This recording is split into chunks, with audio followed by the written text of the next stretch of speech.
ನಮಸ್ತೆ ಸ್ನೇಹಿತರೆ. ಸೊ ನಾವೀಗ ಫೆಬ್ರವರಿ ತಿಂಗಳು ಕಳೆದು ಮಾರ್ಚ್ ತಿಂಗಳಲ್ಲಿ ಇದ್ದೀವಿ. ಸೊ ಗೃಹಲಕ್ಷ್ಮಿ ಯೋಜನೆಯ ಹಣ 27ನೇ ಕಂತಿನ ಹಣ ಬಿಡುಗಡೆ ಬಗ್ಗೆ ಇವತ್ತಿನ ವಿಡಿಯೋ ಆಗಿರುತ್ತೆ. 27ನೇ ಕಂತಿನ ಹಣ ಬಿಡುಗಡೆ ಆಗಿದೆ. ಸೊ ಯಾವಾಗ ಬಿಡುಗಡೆ ಆಗಿದೆ, ಯಾರಿಗೆಲ್ಲ ಮೊದಲನೇದಾಗಿ ಹಣ ಬರುತ್ತೆ, ಸೊ 26ನೇ ಕಂತು ಎಷ್ಟು ಜನರಿಗೆ ತಲುಪಿದೆ, ಸೊ ಈ ಪಂಚ ಗ್ಯಾರಂಟಿ ಯೋಜನೆಗಳು 2023ರಲ್ಲಿ ಸ್ಟಾರ್ಟ್ ಆಯಿತು.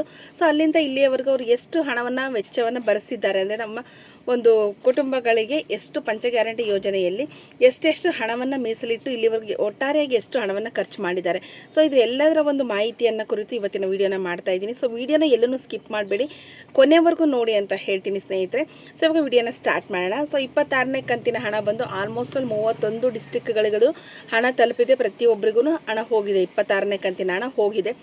ಇನ್ನೇನೋ ಯಾರೋ ಒಬ್ಬರು ಇಬ್ಬರು ಉಳ್ಕೊಂಡಿರ್ಬೋದು, ಸೊ ಅವರಿಗೂ ಮೇ ಬಿ ಹೋಗುತ್ತೆ. ಬಟ್ 26ನೇ ಕಂತಿನ ಹಣ ಹೋಗಿದೆ ಅನ್ನೋ ಒಂದು ಸ್ಟೇಟ್ಮೆಂಟನ್ನು ಅವ್ರು ಕೊಟ್ಟಿದ್ದಾರೆ, ನಾನು ಹೇಳ್ತಾ ಇಲ್ಲ.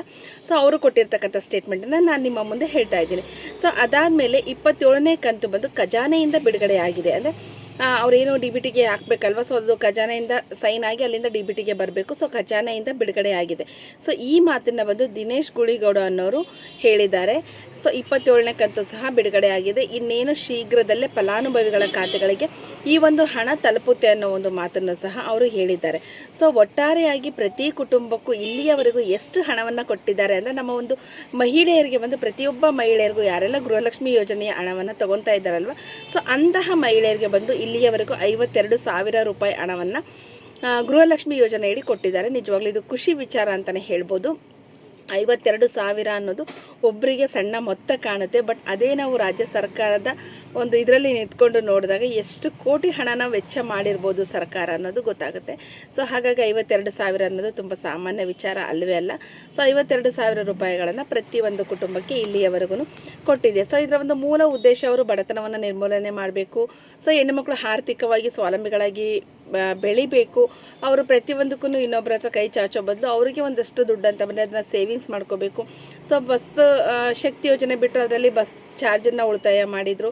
ಸೊ ಗೃಹ ಜ್ಯೋತಿ ಅನ್ನೋದನ್ನು ಬಿಟ್ಟರು ಅದರಲ್ಲಿ ಕರೆಂಟ್ ಬಿಲ್ಲನ್ನು ಉಳಿತಾಯ ಮಾಡಿದರು. ಯುವ ನಿಧಿ ಅಂತ ಬಿಟ್ಟರು ಅದರಲ್ಲಿ ಯಾರು ಪದವೀಧರ ಇದ್ದಾರೆ ಅವರು ಅಂದರೆ ಅವ್ರಿಗಿನ್ನ ಕೆಲಸ ಸಿಕ್ಕಿಲ್ವಾ ಅಂಥವ್ರಿಗೆ ಒಂದು ಯೋಜನೆ ಯುವ ನಿಧಿ ಯೋಜನೆ ಅಂತ ಮಾಡಿದ್ರು, ಅಲ್ಲಿ ಪ್ರತಿ ತಿಂಗಳ ಹಣವನ್ನು ಕೊಡ್ತಾಯಿದ್ದಾರೆ. ಸೊ ಈ ಒಂದು ಪಂಚ ಗ್ಯಾರಂಟಿ ಯೋಜನೆಗಳು ನಿಜವಾಗ್ಲೂ ಒಂದು ಒಳ್ಳೆಯ ಯೋಜನೆಗಳೇ ಆಗಿದೆ. ಬಟ್ ಇದರಲ್ಲಿ ಎಲ್ಲ ಯೋಜನೆಗಳು ಏನು ಬೇಕಿರಲಿಲ್ಲ ಅನ್ನೋದು ನಮ್ಮ ಅಭಿಪ್ರಾಯ, ತುಂಬ ಜನರ ಅಭಿಪ್ರಾಯ ಕೂಡ ಅದೇ ಆಗಿದೆ. ಸೊ ಇವಾಗ 2023ರಲ್ಲಿ ಈ ಒಂದು ಪಂಚ ಗ್ಯಾರಂಟಿ ಯೋಜನೆಗಳು ಜಾರಿಗೆ ಬಂದವು. ಸೊ ಇದರಲ್ಲಿ ಗೃಹ ಜ್ಯೋತಿ ಯೋಜನೆ ಅಂತ ಹೇಳಿದ್ರೆ ಮನೆಗೆ 200 ಯೂನಿಟ್ ವಿದ್ಯುತ್ತನ್ನು ನಾವು ಫ್ರೀ ಕೊಡ್ತೀವಿ ಅಂತ ಹೇಳಿದ್ರಲ್ವ. ಈ ಯೋಜನೆ ಅಂದರೆ ಒಂದು ಮನೆಗೆ ನಾವು 200 ಯೂನಿಟ್ ವಿದ್ಯುತ್ತನ್ನು ಫ್ರೀಯಾಗಿ ಕೊಡ್ತೀವಿ ಅಂತ ಹೇಳಿದರು. ಈ ಒಂದು ಯೋಜನೆ ಅಡಿಯಲ್ಲಿ 16,56,05,000 ಮನೆಗಳಿಗೆ 200 ಯೂನಿಟ್ ವಿದ್ಯುತ್ತನ್ನು ಫ್ರೀಯಾಗಿ ಕೊಟ್ಟಿದ್ದಾರೆ. ಒಟ್ಟಾರೆಯಾಗಿ 22,839 ಕೋಟಿ ರೂಪಾಯಿಯನ್ನು ಗೃಹ ಜ್ಯೋತಿಗೆ ಒಂದು ರಾಜ್ಯ ಸರ್ಕಾರ ಭರಿಸಿದೆ ಸ್ನೇಹಿತರೆ. ಅದಾದ ನಂತರ ಶಕ್ತಿ ಯೋಜನೆಯಲ್ಲಿ ಬಂದು 679.20 ಕೋಟಿ ಹಣವನ್ನು ಶಕ್ತಿ ಯೋಜನೆಗೆ ಕೊಟ್ಟಿದ್ದಾರೆ. ಅಂದರೆ ಮಹಿಳೆಯರಿಗೆ ಉಚಿತ ಪ್ರಯಾಣ, ನಮ್ಮ ಕರ್ನಾಟಕ ರಾಜ್ಯದಲ್ಲಿ ಅವರು ಎಲ್ಲೇ ಓಡಾಡಿದ್ರು ಉಚಿತ ಪ್ರಯಾಣ ಅಂತ ಬಿಟ್ಟಿದ್ರಲ್ವ. ಸೊ ಅದರಲ್ಲಿ 679.20 ಕೋಟಿ ಹಣವನ್ನು ಸರ್ಕಾರ ಭರಿಸಿದೆ. ಇನ್ನು ಅನ್ನಭಾಗ್ಯ ಯೋಜನೆಗೆ ಬಂದು 16,000 ಕೋಟಿ ರೂಪಾಯಿನ ಅನ್ನಭಾಗ್ಯ ಯೋಜನೆಯಲ್ಲಿ ಕೊಟ್ಟಿದೆ. ಇನ್ನು ಯುವ ನಿಧಿಗೆ ಬಂದು 30,82,067 ನಿರುದ್ಯೋಗಿಗಳಿದ್ದಾರೆ. ಸೊ ಅದರಲ್ಲಿ 915 ಕೋಟಿ ರೂಪಾಯಿಯನ್ನು ಯುವ ನಿಧಿಗೆ ಕೊಟ್ಟಿದೆ. ಇನ್ನು ಗೃಹಲಕ್ಷ್ಮಿ ಅಂತ ಬರೋದಾದರೆ ನಿಮಗೆ ಗೊತ್ತಿದೆ 1,24,10,629 ಮಹಿಳೆಯರು ಗೃಹಲಕ್ಷ್ಮಿ ಯೋಜನೆ ಅಡಿಯಲ್ಲಿ ಇದ್ದಾರೆ.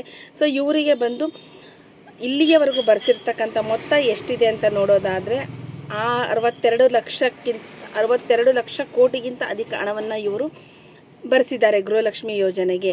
ಸೊ ಈ ಒಟ್ಟಾರೆಯಾಗಿ ನೋಡೋದಾದರೆ ನಮಗೆ 52,000 ನಮಗೆ ಚಿಕ್ಕ ಮೊತ್ತ ಅನ್ನಿಸ್ಬೋದು. ಈ ಒಂದು ಪಂಚ ಗ್ಯಾರಂಟಿ ಯೋಜನೆಯಲ್ಲಿ ಇಷ್ಟು ಕೋಟಿ ಗಟ್ಟಲೆ ಹಣವನ್ನು ಒಂದು ರಾಜ್ಯ ಸರ್ಕಾರ ಭರಿಸಿದೆ. ಸೊ ಇವಾಗ ಶಕ್ತಿ ಯೋಜನೆ ಸ್ಮಾರ್ಟ್ ಕಾರ್ಡನ್ನು ಬಿಡ್ತಾ ಇದ್ದಾರೆ. ಸ್ಮಾರ್ಟ್ ಕಾರ್ಡ್ ಬಗ್ಗೆ ಆಲ್ರೆಡಿ ನಾನು ವಿಡಿಯೋನ ಮಾಡಿದ್ದೀನಿ. ಸೊ ಆ ಒಂದು ವಿಡಿಯೋನ ನೋಡಿ. ಅದೇ ರೀತಿಯಾಗಿ ಗೃಹಲಕ್ಷ್ಮಿ ಯೋಜನೆಗೆ ಯಾರ್ಯಾರು ಸತ್ತಿರೋರ ಹೆಸರಲ್ಲಿ ಹಣವನ್ನು ತೊಗೊತಾ ಇದ್ದೀರಾ, ಸೊ ನಿಮಗೆ ಇನ್ನೂ ಕಾಲಾವಕಾಶ ಇದೆ.